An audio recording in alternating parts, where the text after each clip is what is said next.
እውነት እኔ ስሙ ሲጠራ ራሱ ያስፈራኛል። አይደለም እዛ ቦታ አለ ተብሎ ልገባ ይቅርና ቀኑን ሙሉ በጣም አየው ምን ይለቃሉ ቪዲዮ ወይ ቴክስት ይጽፋሉ አልኩኝ። በቃ ሳይ ምንም ነገር የለም። እኔ ምን ላድርግ ታዲያ? ከዛ እንግዲህ ከመሸ በኋላ እንግዲህ አዲስ ነገር ሲመጣ እንደው ተመስገን አልኩኝ። በቃ የሆነ ሰው ተጎዳ፣ የሆነ ሰው እንትን አለ እያልኩኝ ነበር። እንደ እንትን ሆኖ ደግሞ ብሩክ ነው እንግዲህ እንደምታዩት እንግዲህ እጁ ነው። ፈጣሪ አትርፎታል። ከዚህ በላይም ስንት ነገር አለና አንዳንድ ጊዜ ለራሳችሁ ጥንቃቄ አድርጉ። ሁልጊዜ የምነግራችሁ ነገር ነው። ሆን ብላችሁ ሰው ጋር ስትሄዱ ወይም የተዘጋ ቤት ወይ እንደዚህ ጫካ ምናምን ስትሄዱ በደንብ መጀመሪያ አካባቢውን አጥኑ። ያለዛ ዝም ብላችሁ በምትገቡ ሰዓት ለራሳችሁን አደጋ ላይ ነው የምትጥሉት እያልን እንግዲህ እኛ ኮሜንት የምንጽፈው ሰዎች በተደጋጋሚ እንናገራለን። እንግዲህ እነሱ ደግሞ እንደምታያቸው ምንም እኔ ምን አይነት እንትን እንደሆነ አላውቅም። እውነት ለራሳቸው ሰው ለራሱ ለህይወቱ እንትን አይልም እንዴ? ለሰው ህይወት እንደሚጠነቀቁ ለራሳቸው ቅንጣት ታክል እንትን አይሉ። ሁልጊዜ ዛሬ የመጀመሪያው ቀኑ አይደለም ይሄ ልጅ። ወይኔ ጌታ ሆይ እኔ እኮ ልቤ ስቅል አለ ወገን። ማን እንትን አለ እያልኩ ቀኑን ሙሉ ሲጨነቅ ነው አልኩት። እና ለራሳቸው ምንም እንትን አይሉም። ሲጀመር ሰው ያስጨንቃሉ። የፈለገው ለሰው ለማገዝ ቢል ከኔ በላይ ምንድን ነው የሚባለው? እኔ እየሞትኩ ለሌላ ሰው አልኖርም። ለምን ዋሻለሁ እንዴ? የኔስ ህይወት አይደል እንዴ? እኔም ለእናቴ መኖር እፈልጋለሁ። እንዴት ነው ሰው አይን ያለው ሰው እዛ እንትን ውስጥ አውሬ ያለ እየተባለ ሊገባ የሚችለው? ሰው እንዳያችሁት በጣም ብዙ ናቸው።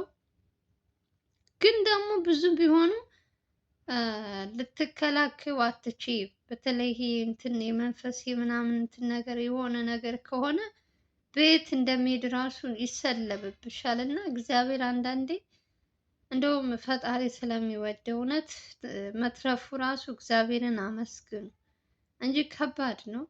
እንደዚህ አይነት ነገሮች በተደጋጋሚ ታስታውሳላችሁ። እንትና ራሱ ማነው ስሙ ዘላለም ከማቆሙ በፊት ዱካሾ ላይ እንደዚህ አውሬ ምናምን እንትን እያለ ነበር እና በዛ ሰዓት ካያችሁት እሱም ቤት ውስጥ ገብቶ ለሶስት ቀን ሙሉ እግሩን ነው ምንድነው ወጋኝ ብሎ እዛ ውስጥ ማለት ነው። እና ከስራ እንትን ብሎ ነበር። እና አንዳንድ ጊዜ ለራሳችሁ እንትን መስጠት አለባችሁ። መጀመሪያ ቅድመ ጥንቃቄ ማድረግ አለባችሁ። እንደዚህ ሆን ብሎ ሰው ወጥመድ ሊያስቀምጥ ይችላል። ስንት ነገር አለ። እንኳን እናንተ ጠላት የበዛባችሁ ሰዎች ይቅርና ማንኛውም ሰው ቢሆን እንደዚህ አይነት ቦታ ላይ ዝም ብሎ አይገባም። መጀመሪያ በደንብ እንትን ማጣራት አለባቸው እና እንደውም እግዚአብሔር ይመስገን። ኧረ በስመ አብ እኔ ቀን ሙሉ ሳስበው የዋልኩት ምን ሳስብ እንደዋልኩ ኦልሬዲ የፈለገው ካያችሁ ከካሜራ ጀርባ ልጆቹ ዱላ ይዘዋል፣ ምን ይዘዋል፣ ግን ምንም ሊከላከሉለት አልቻሉም። እንግዲህ መጀመሪያ እሱ ስለገባ ዘሎ ስለገባ ብሩክን ነው እጁን የያዘው። እሱን ሲይዘው ልጆቹ እንግዲህ በመጫው ምን በማለት እንግዲህ ሊያስለቅቁት ሞክረው ነበር። እንግዲህ እንደሚያወራው ከሆነ ከዛም እነሱም በድንጋጤ ሁሉም እንትን አለ። ራሱን ብሩክ እንግዲህ ራሱን ስቶ ወደቀ። በስከ መጨረሻ በቃ እንትኑ ሲፈለግ በየት እንደሄደ ጠፋ። ያው እንትን ስለሆነ መንፈስ ስለሆነ በምንም እንትን ሊለው አልቻለም እና እንደውም መትረፉ ተመስገን ነውና አንዳንድ ጊዜ እየባሰ አለ። ምንድነው ሀገርህ አትልቀቅ ይባላል። ብሩክ ከነገራችን ላይ እነዛኞቹ ሰዎች ወንድሙ የገደሉት ሰዎች ራሱ እየፈለጉት አላስቀምጡት ብለዋል። ስራውን እንዳይሰራ እያደረጉት ነው። ግን እሱ እንደምታዩት ከሰዎቹም ጋር ሰብሰብ ብሎ ምናምን እንትን ስለሚል ፈጣን የሚጠብቀውና በሱ ምክንያት እንግዲህ በጣም ብዙ ነገሮችም እንትን እያለ እየተቋቋመ ይሄው አለ። ግን ደግሞ አንዳንድ ጊዜ ደግሞ እንደዚህ አይነት አጋጣሚዎችም አሉ። ይሄ አሁን የትናንት ነው እንትን ከባድ ነው። በህይወቱ ላይ ፈርዶ ነው የገባ። እዛ ውስጥ መግባት አልነበረበትም።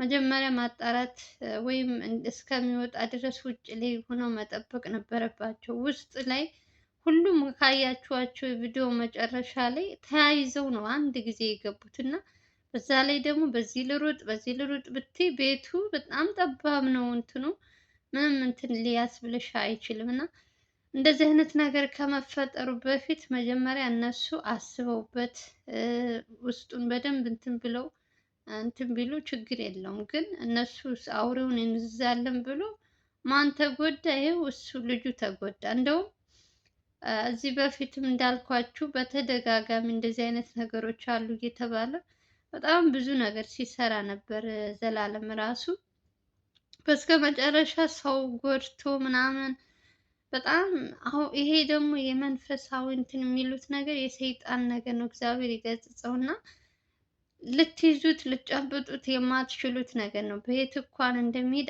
አይታያችሁም። ስለዚህ እንደዚህ አይነት ነገር ደግሞ በፍጹም መዳፈር የለባቸውም። አንዳንዴ ትነግራላችሁ፣ ኮሜንትን በምንም ትጽፍና ትነግሯቸዋላችሁ። እነሱ ግን ያነባሉ አያነብም አላውቅም። ለራሳቸው ምንም እኔ ኧረ በስመ አብ ዝም ብለው ልብ ውልቅ ናቸው። የእውነት ሰው እኛ ለእነሱ እንደምንጨነቅ እነሱ ለራሳቸው ህይወት አይጨነቁም። ዝም ብላችሁ በተከታታይ ካያችኋቸው ማለት ነው። እንደውም መጀመሪያ የገባው ያኛው ልጅ ነበር። እንዴት ብሩክ እንደተነከሰ አላውቅም። ካያችኋቸው በጣም ብዙ ናቸው ልጆቹ። ግነት የገባው ነጭ ቲሸርት የለበሰው ልጅ ነበር። ከዛ ቀጥሎ እሱ ነው። ግን የእድል ጉዳይ ሆኖ ብሩክ ነው የተነከሰው። አረ ያኛውም እንኳን አልተነከሰው። በጣሪ ሆይ ለእናቱ እንኳን ተረፈላት። እውነት ማናቸውም እንኳን ፈጣሪ ያተረፋችሁ። ሀይ ብሎች እንኳን ይከሰሳል። እንደዚህ የማይባል ነገር የሰይጣን እንትን በይከሰስ ምን ይበል የማይባል ነገር ነው። አንድ ጊዜ ከሆነ ሆነ ነው። ስለዚህ ሊይዙት እንኳን አልቻሉም። ከዛም በኋላ እንኳን እሱን እንትን ካለው ከነከሰው በኋላ ለመያዝ ቢሞክሩ በየት እንደሄደ ተሰለበባቸው እና እንደዚህ አይነት ነገሮች በጣም ከባድ ናቸው። ለዛሬው እግዚአብሔር አውጥቶታል። እንግዲህ ይጠነቀቃሉ ብዬ ያስባለሁ። ከዚህ ካልተማሩ እንግዲህ ነገሩ የሚማሩ አይደሉም። በጣም በተደጋጋሚ ካያችሁ ሰው ቤትም ሲሄዱ የሆነ ጫካ እንትን ላይ ያለ ሰው እንደዚህ ከተባለ ዝም ብለው ነው ዘው ብለው የሚሄዱት። ምንም ለራሳቸው እንትን አይልም። ኧረ በስመ አብ እኔ ለነሱ ሳይ ተጨንቄ ሞትኩ። እነሱ ግን ምንም እንትን አይላቸውም እና ፈጣሪ አውጥቶታል ወንድማችን። ለማንኛውም ብሩክ ፈጣሪ አውጥቶታል ወንድማችን። እኔ መጀመሪያ ከቪዲዮ እንትን ሲል ከማቆሙ የተነሳ በጣም ልብ የሚሰቅን ነገር ነበር እና ማን ተጎዳ እያልኩ ነበር። አብዛኞቻችሁ ቀኑ ሙሉም ስትጠይቁኝ ነበር፣ በኮሜንት በምንም እየጠይቃችሁ ደግሞ እኔ ምን ልወርቅ በቃ ምን ልመልስላችሁ? የሆነት የሰማሁት ሄደ። ምንም ወይ እነሱ ቴክስት አልጻፉ ወይ ሰው ይጨነቃል ብለው እኮ ምንም አያስቡም። የእውነት ምን አይነት ፍጡር ናቸው ግን? እኔ ግራ የሚገባኝ የእውነት እኮ ነው። አንዳንድ ጊዜ እነሱ ኦልሬዲ አምነው ወደው ነው የሚገቡት። አሁን እሱ እንደ ሰው እንደ እንትን ቢሆን ምን ሊያደርግ እዛ እንትን ቤት አለ የተባለ ይሄ በተለይ በአዳም ልኩት ምናምን የሚሉት ነገር እኔ ብዙ አይመቸኝም። በቃ በጣም ነው የሚያስጠላኝም አይደለም ብዙ በጣም ነው ሲጠራ ራሱ ስሙ ራሱ እንትን ይለኛል።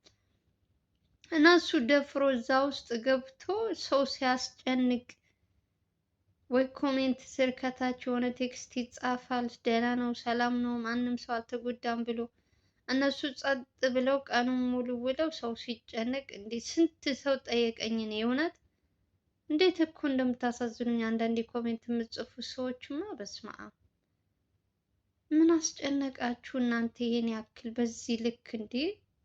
አይኖ ትጨነቂያለሽ፣ ግን በዚህ ልክ አንዳንዶች ታበዙታላችሁ በጣም ራሴ እስከ መታመም እንደዚህ ሆንኩ መድኃኒት ወስድ እያላችሁ ወረ መድኃኒዓለም አረ ተው ተው፣ የራሳችሁ ህይወታችሁ ጠብቁ ወገን።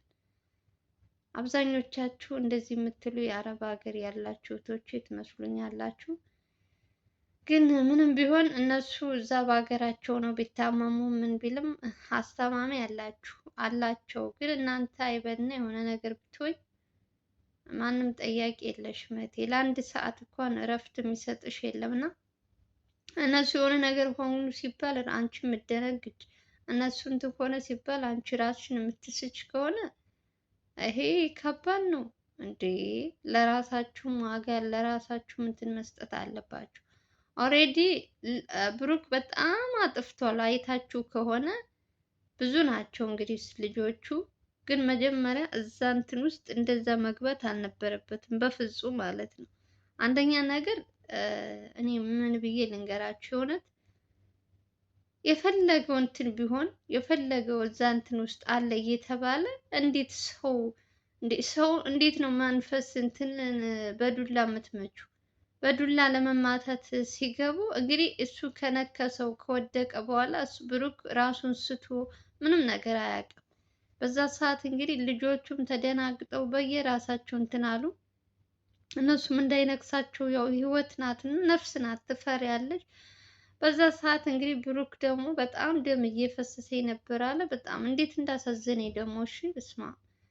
አንደኛ እሱ ልጅ ደግሞ ብዙ ጊዜ ካያችሁት እዚህ በፊትም እንግዲህ በወንድሙ የገደለው ሰው በጣም ሲያሳድደው በቃ ስራውን እንዳይሰራ እያደረገው ይህን ሁሉ ነገር እየተቋቋሙ እየሰሩ ገና አሁን ደግሞ እንደዚህ አይነት ነገር ሲፈጠር ትንሽ ይከብዳል። ቤተሰብም ይጨነቃል በእነሱ ዙሪያ። እናንተ ተመልካቾች ብቻ ሳትሆኑ በሱ ቦታ ያሉ ቤተሰቦች፣ እናት፣ አባት፣ ዘመድ ሁሉ ይጨነቃልና አንዳንድ ጊዜ በቃ እንደዚህ አይነት ቦታ ላይ ደፍሮ መግባት ራሱ የለበትም በፍጹም በማለት ነው። ከእኔ እየሞትኩኝ መቼም ለሌላ ሰው አልኖርማ። የፈለገው ቢወደው የፈለገው እንትን ቢል ማለት ነው። እኔ ስኖር ነው ያንን ሰው ማክበር ያንን ሰው መውደድ የምችለውና አብዛኛው ጊዜ እነ ልዑል እነ አቤል ካያችኋቸው እንደዚህ አይነት ከባድ ነገር ላይ ቅድሚያ የሚገቡት እነሱ ናቸው፣ የሚጎዱትም እነሱ ናቸው። እና በዚሁ ደግሞ ብዙም ኮሜንቶችም አሉ የምትጽፉላቸው ራሳችሁን እንትን በሉ፣ ራሳችሁን እንትን አትበሉ፣ ቀድማችሁ ሰው ቤት በደንብ እንትን ሳትሉ አትግቡ እያንን እንጽፋለን እንሰራለን። እነሱ ግን ኮሜንትም የሚያነቡም አይመስለኝም። ሁልጊዜም አደጋ ላይ ነው የሚወድቁት። እና አቤልም ባለፈው ካያችሁት ጫካ ልም ያለ ጫካ ውስጥ ሂዶ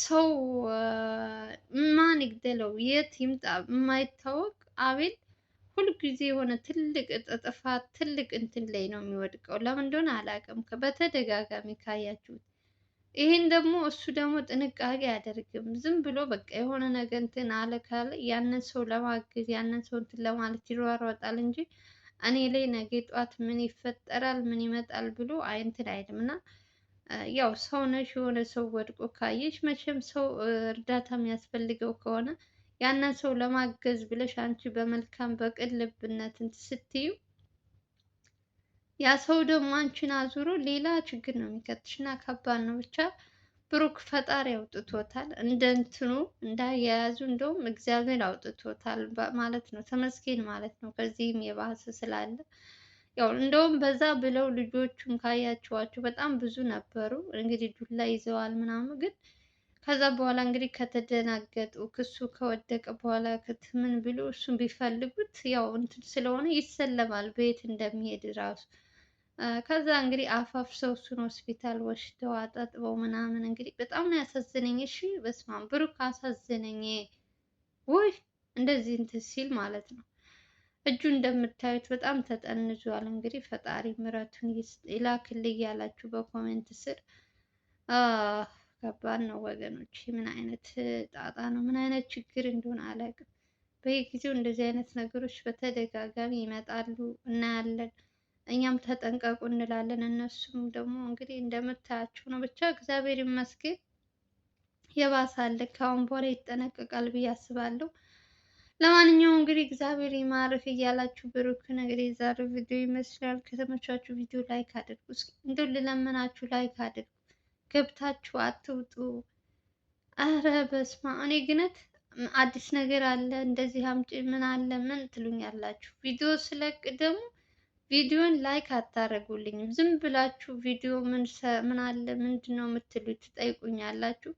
እኔ ስንት ለፍቼ ደክሜ ሰርቼላችሁ እናንተ ቪዲዮ ላይክ አታረጉ እንዴ? እኔም ልጠቀም እስኪ ላይክ አድርጉ። እውነት ለእናንተ 0.5 ሳንቲም አይቆጥርባችሁም። ምንም የሚጎዳችሁ ነገር የለም። እኔ የሚጎዳችሁ ሆነ ሳንቲም የሚያስከፍል ነገር ቢሆን መቤቴን አልጠይቃችሁም። ግን ይሄ ደግሞ የሚያስከፍል አይደለም።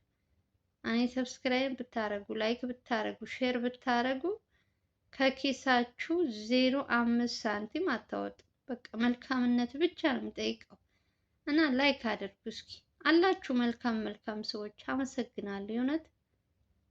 ለማንኛውም ሰላማችሁ ይብዛልኝ። ወንድማችሁ እንግዲህ የውሻ ቁስል ያድርግልህ እያላችሁ ሰላማችሁ ይብዛልኝ። በሌላ ቪዲዮ እስከምንገናኝ ድረስ ደህና ደህና ሰንብቱ። ሀገራችሁ ኢትዮጵያን ሰላም እና ፍቅር እየተመኘን እንግዲህ በዚህ ሰናበታችኋለሁ። ባይ ባይ።